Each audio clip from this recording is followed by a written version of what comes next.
দর্শক, সাপ্তাহিক বিশেষ অনুষ্ঠান টপ ভিউজ অফ দিস উইকে আপনাদেরকে আমন্ত্রণ জানাচ্ছি। আমি সঙ্গে আছি সুকান্ত সরকার। চ্যানেল আইয়ের কোন কন্টেন্টগুলো ছিল ভিউজের শীর্ষে, যা নিয়ে চায়ের কাপে উঠেছে আলোচনার ঝড়, সবই থাকছে আজকের পর্বে। দর্শক, শুরুতেই দেখে নিব শিরোনামগুলো। 2023 সালের 3রা আগস্ট সেনাবাহিনীর ঐতিহাসিক বৈঠক। কি ঘটেছিল সেদিন? সন্তান কোলে নিয়েই পার্লামেন্টে প্রথম ভাষণে অস্ট্রেলিয়ান সিনেটর। পা দিয়ে উপার্জন করে স্বামীর স্বপ্ন পূরণ, অবশেষে স্বামী যা করলেন। ওসমানী আন্তর্জাতিক বিমানবন্দরে বিমানের চাকা ফেটে এক তরুণের মৃত্যু। এবং ওভালে অবিশ্বাস্য নাটক, ভারতের অসাধারণ জয়।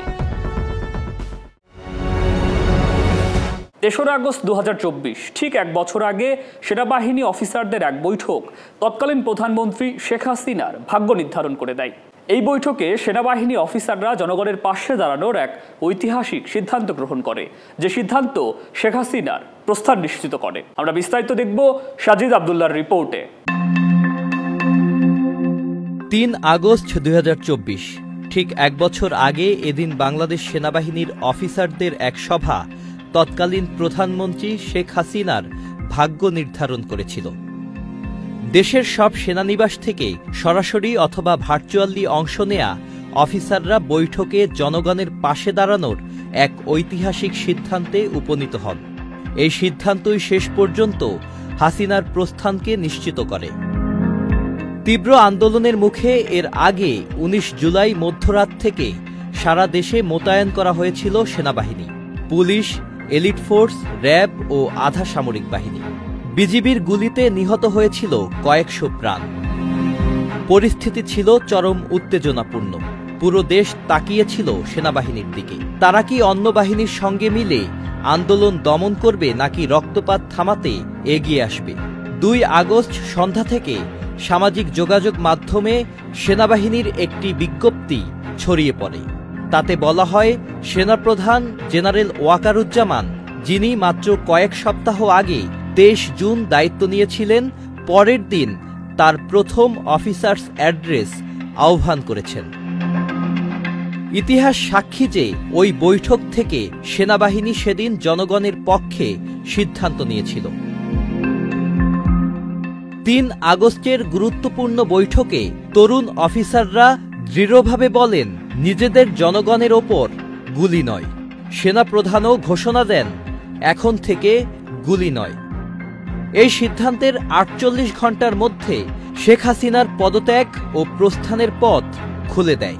5 আগস্ট তিনি ভারতে পালিয়ে যান।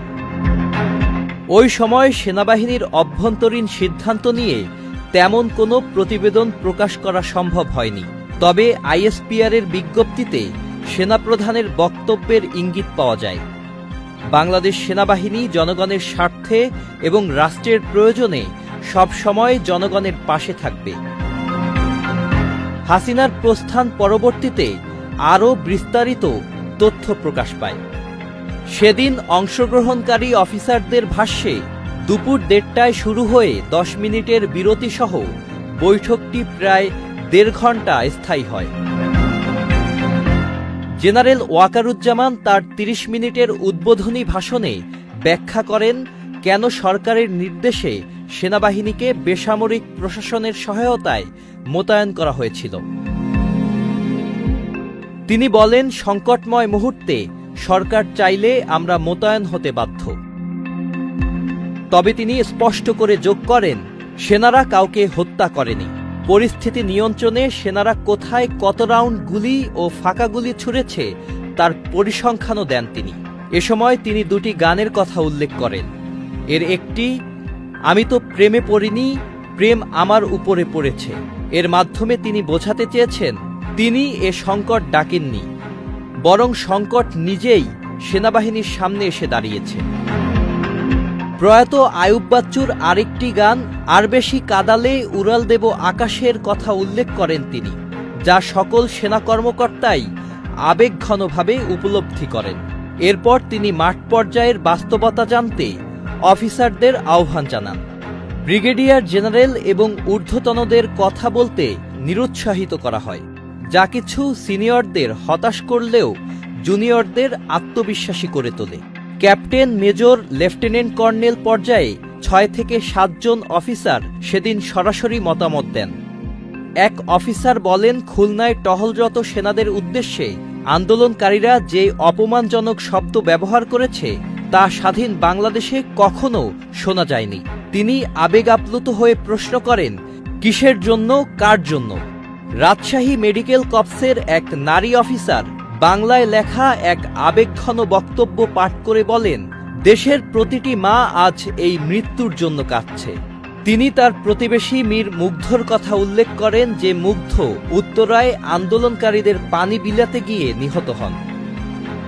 ঢাকা সেনানিবাসের হেলমেট হলে এবং দেশের অন্যান্য ক্যান্টনমেন্ট থেকে ভার্চুয়ালি যুক্ত হয়ে সবাই তখন নীরবতায় ডুবে যায়। গম্ভীর পরিবেশের মধ্যে এক পর্যায়ে কিছুটা হাস্যরস দেখা দেয়। মোহাম্মদপুরে গুলির একটি ভাইরাল ভিডিওর কথা উল্লেখ করে এক ক্যাপ্টেন জানান, ভিডিওতে তাকে দেখে তার পরিবার ও বন্ধুরা সমালোচনা করেছেন। তবে আমার স্ত্রী আমাকে সান্ত্বনা দিতে গিয়ে মজা করে বলেছেন আমাকে নাকি কিউট দেখাচ্ছিল। সেনাপ্রধান হাসতে হাসতে বলেন, আমাকে কেউ কখনো কিউট বলেনি। দুপুর 2:40 দিকে স্বল্প বিরতির পর বৈঠক আবার শুরু হয়, তবে দ্বিতীয় পর্ব ছিল সংক্ষিপ্ত। সেনাপ্রধান তরুণ অফিসারদের সঙ্গে একাত্মতা প্রকাশ করে শেষ নির্দেশ দেন, জনগণের ওপর গুলি চলবে না। দেশ সেই সিদ্ধান্তের সাক্ষী। এর 48 ঘন্টার কম সময়ের মধ্যেই সামরিক বিমানে বাংলাদেশ ত্যাগ করে বোন শেখ রেহানা সহ ভারতে আশ্রয় নেন শেখ হাসিনা। Sajid Abdullah, channel I. দর্শক, এবারে জানবো একসঙ্গে ব্যক্তিজীবন ও কর্মজীবন সামলানো নারীদের এক অনুপ্রেরণা জোগানো গল্প। সম্প্রতি অস্ট্রেলিয়া পার্লামেন্টে এক নারী সিনেটর তার সন্তান কোলে নিয়ে প্রথম অধিবেশন ভাষণ দেন, যা নেট দুনিয়ায় ব্যাপক প্রশংসিত হয়। আমরা বিস্তারিত দেখব ইবনে সাইদ অঙ্কুরের রিপোর্টে। I am a proud fourth generation Queenslander. রাজনীতি এক কঠিন যুদ্ধের ময়দান, আর মাতৃত্ব সেটাও এক মহাযুদ্ধ, তবে ভালোবাসার। কিন্তু যদি এক নারী একসঙ্গে দুটো যুদ্ধই জয় করে। Senator Mulholland to make her first speech. অস্ট্রেলিয়ার কুইন্সল্যান্ড পার্লামেন্ট ইতিহাসে এক মা, করিন মুলহোল্যান্ড, হাজির হলেন নিজের প্রথম ভাষণে। কিন্তু তার কণ্ঠে ছিল না শুধু রাজনৈতিক অভিপ্রায়, কোলে ছিল একটি শিশু, তার নবজাতক পুত্র Oggy. I stand here tonight holding my young son, as you can see, with his bedtime fast approaching. ভিডিওটি সামাজিক যোগাযোগ মাধ্যমে বেশ ভাইরাল। নেটিজেনরা বলছেন এটাই আসল নেতৃত্ব। মনের জোর থাকলে কিছুই অসম্ভব নয়। 2025 সালে প্রথমবারের মতো নির্বাচিত হন অস্ট্রেলিয়ার লেবার পার্টির সিনেটর হিসেবে। আর নিজের প্রথম ভাষণেই তার পরিচয় শুধু একজন রাজনীতিবিদ নয়, একজন মা যিনি সব সামলাতে জানেন। Augie is here not as a symbol, but as a powerful reminder of why I am here. নেতৃত্ব মানেই শক্তি, আর শক্তি মানেই ভালোবাসা। করিন মুলহোল্যান্ড প্রমাণ করলেন একজন মা পারলে সবাই পারে। ইবনে সাইদ অঙ্কুর, চ্যানেল আই। হাত নেই, পায়ের ওপর ভর করে চলছে জীবনের চাকা। একসময় পা দিয়েই তৈরি করেছেন নানান রকম খেলনা, তবে সম্প্রতি স্বামীকে হারিয়ে তিনি এখন আরও অসহায়, নিঃস্ব। দর্শক, বলছি জীবনযুদ্ধে হার না মানা পানু আক্তারের কথা। আমরা বিস্তারিত দেখব এজাজ মাহমুদের রিপোর্টে। আমাকে ঘৃণা করে, দুঃখ দিয়া, কষ্ট দিয়া চলে গেল। সে যদি আমার থাকতো, কিডনিকে আমার জীবনও তো তাকে দিয়ে দিতাম।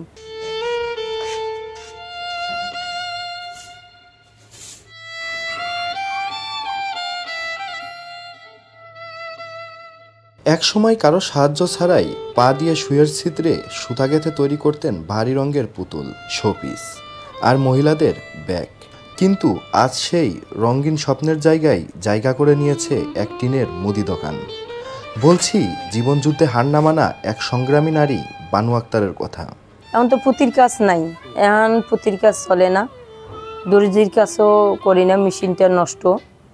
2 হাত নেই, তবু জীবন থেমে নেই বানু আক্তারের। শারীরিক প্রতিবন্ধকতাকে কখনোই দুর্বলতা হিসেবে দেখেননি তিনি, বরং জীবনযুদ্ধে পা আর মুখকেই অস্ত্র করে নিয়েছেন। পা আর মুখ দিয়েই রান্নাবান্না করেন, এমনকি ঘর গোছানো সহ যাবতীয় দৈনন্দিন কাজও সামাল দেন তিনি। সকালে এখন উঠে এই যে তরকারি যদি পাক করা লাগে, হয়তো ভর্তা করা লাগে, এগুলো করে খাওয়া দাওয়া করে দোকান যাইতে একটু লেট হয়। দোকান যাই আর আসি না, একবারে আজ 12টায় আসি। মাত্র 17 বছর বয়সে প্রেম করেন খোরশেদ আলম নামের এক তরুণের সঙ্গে। পরে 2013 সালে বিয়ে করেন তারা। এরপর চলে আসেন গাজীপুরে। জীবন শুরু করেন এক ভাড়া বাসায়। নিজের পড়াশোনা হয়নি, কিন্তু স্বামীকে মাস্টার্স পর্যন্ত পড়ান বানু আক্তার। মানুষের সাহায্য আর পুঁথির সামগ্রী বিক্রি করে।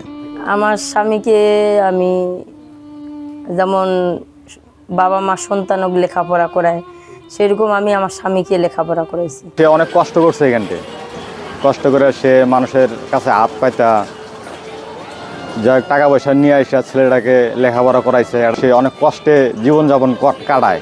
বানু আক্তার শুধু নিজের জন্যই নন, সংসারের জন্যও লড়েছেন। অনেক কষ্ট করে স্বামীকে পড়াশোনা করিয়েছেন, তার কর্মজীবনের ভিত গড়ে দিয়েছেন।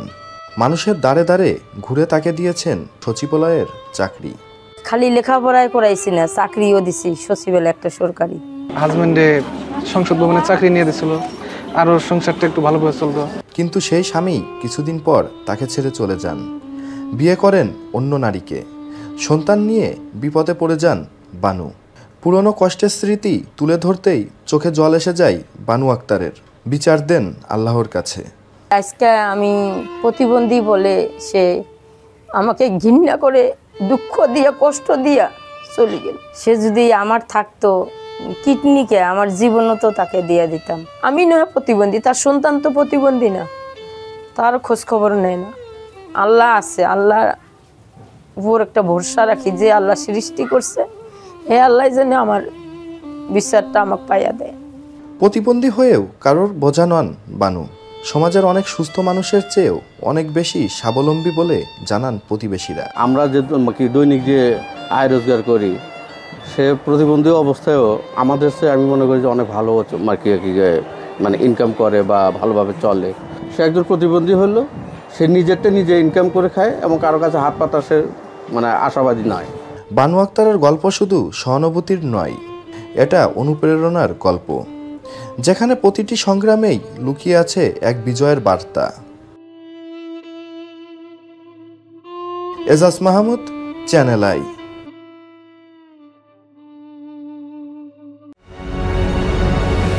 দর্শক, এবারে এক মর্মান্তিক সংবাদ। উত্তরার মাইলস্টোন স্কুল অ্যান্ড কলেজে বিমান বিধ্বস্তের ঘটনার ক্ষত শুকাতে না শুকাতেই ওসমানী আন্তর্জাতিক বিমানবন্দরে বিমানের চাকা ফেটে এক তরুণ টেকনিশিয়ানের মৃত্যু হয়েছে। আমরা বিস্তারিত দেখব তন্ময় মাহমুদের রিপোর্টে। সিলেট ওসমানী আন্তর্জাতিক বিমানবন্দরে বিমানে ওঠার সিঁড়ি জেট ব্রিজের চাকা মেরামতের সময় চাকা ফেটে রুম্মান আহমেদ নামে একজন টেকনিশিয়ান নিহত হয়েছেন। বৃহস্পতিবার 31 জুলাই বেলা 2টার দিকে ওসমানী আন্তর্জাতিক বিমানবন্দরে এই দুর্ঘটনা ঘটে। পরে চিকিৎসাধীন অবস্থায় বিকেল 4:15টার দিকে রুম্মান আহমেদের মৃত্যু হয়। নিহত রুম্মান আহমেদের বাড়ি সিলেট নগরীর বিমানবন্দর থানার টিলাপাড়া এলাকায়। তিনি টেকনিশিয়ান হিসেবে আউটসোর্সিংয়ের কাজ করতেন। বিমানবন্দর কর্তৃপক্ষ ও পুলিশ সূত্রে জানায়, আন্তর্জাতিক বিমানে ওঠার জন্য সিঁড়ি হিসেবে বোর্ডিং ব্রিজ ব্যবহার করা হয়, এতে চাকা লাগানো থাকে। বৃহস্পতিবার দুপুরে বোর্ডিং ব্রিজের 2টি চাকা বদলানোর সময় হঠাৎ বিকট শব্দে ফেটে যায় একটি চাকা। গুরুতর আহত অবস্থায় রুম্মানকে একটি বেসরকারি হাসপাতালের নিবিড় পরিচর্যা কেন্দ্রে নেওয়া হলে চিকিৎসাধীন অবস্থায় বিকেল 4:15টার দিকে তার মৃত্যু হয়। এ ঘটনায় আহত অপর টেকনিশিয়ানের নাম এনামুল হক। বিষয়টি নিশ্চিত করে বিমানবন্দর থানার অফিসার ইনচার্জ সৈয়দ আনিসুর রহমান জানান, হঠাৎ কোন কারণে এই দুর্ঘটনা ঘটল তা খতিয়ে দেখা হচ্ছে। দুর্ঘটনায় বিমানবন্দর কিংবা বিমানের কোনো ক্ষয়ক্ষতি হয়নি।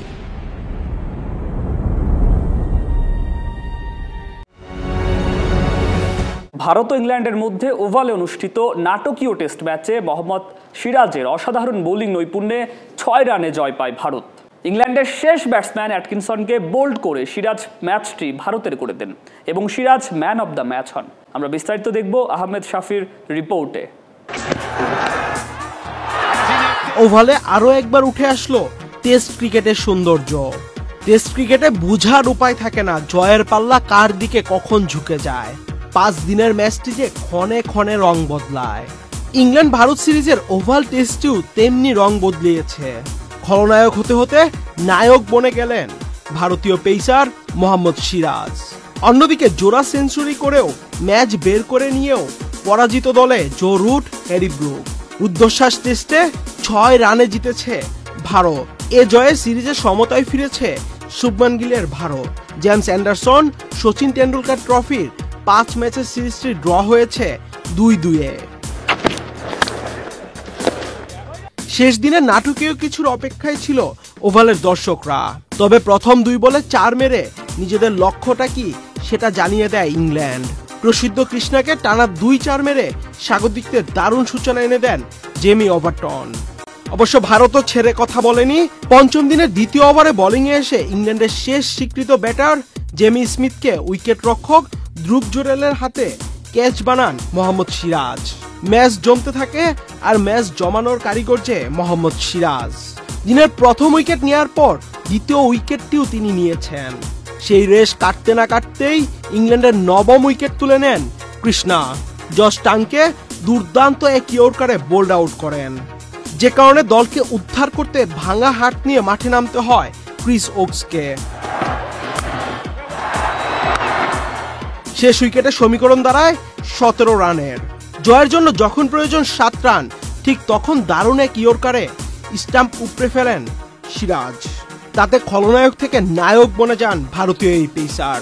ক্যাচ মিসের প্রায়শ্চিত্ত করে তুলে নেন 5 উইকেট। অ্যাটকিনসন বোল্ড হতেই আনন্দে আটখানা হয়ে যান ভারতীয় ক্রিকেটাররা, আর সিরাজ বনে যান ক্রিস্টিয়ানো রোনালদো। বোল্ড আউট করার পর যে পর্তুগিজ তারকার ট্রেডমার্ক সেলিব্রেশন সিওয়ের মতো করে উদযাপন করেছেন মোহাম্মদ সিরাজ। আহমেদ শাফি, চ্যানেল আই। দর্শক, এই ছিল সপ্তাহ জুড়ে বহুল আলোচিত সংবাদগুলোর হালনাগাদ বিশ্লেষণ। যে কোনো আলোচনায় অংশ নিতে কিংবা মতামত জানাতে কমেন্ট করুন। তবে ভুলে যাবেন না, পরবর্তী সপ্তাহে আমরাই তুলে আনবো নতুন সপ্তাহের সেরা ঝলক। দর্শক, আজকের মতো আমি বিদায় নিচ্ছি, সুকান্ত সরকার। পরবর্তী টপ ভিউজ অফ দিস উইকে দেখা হবে।